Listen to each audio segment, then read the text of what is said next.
বাবা তারকনাথের চরণের সেবা লাগি, বাবা মহাদেব।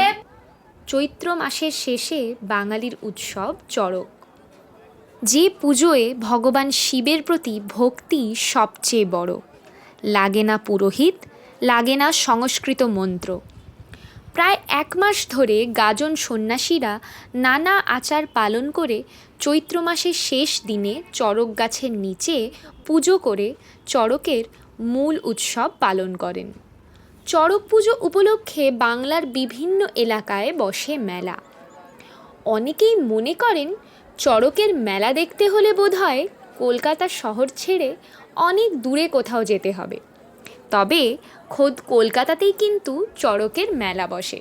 হ্যাঁ, ঠিকই শুনেছ, উত্তর কলকাতার বিডন স্ট্রিটের ছাতুবাবু লাটুবাবুর বাজারে চড়ক পুজো উপলক্ষে বসে মেলা। চৈত্র সংক্রান্তির দিন বাজার প্রাঙ্গণে আনা হয় চড়ক গাছ।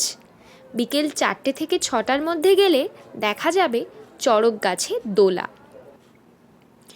অনাথ বাবু বাজার ব্যবসায়ী সমিতি এই মেলার আয়োজক।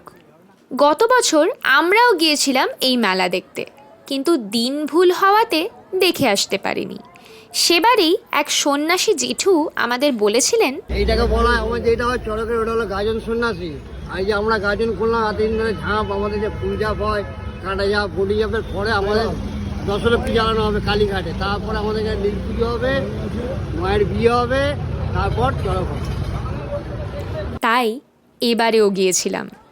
দেখে এলাম শতাব্দী প্রাচীন কলকাতার চড়ক মেলা ও বাঙালির শিব পুজোর ভক্তি। চড়ক সন্ন্যাসীদের হাত থেকে প্রসাদ পেলাম নকুলদানা, আর মনে মনে বললাম,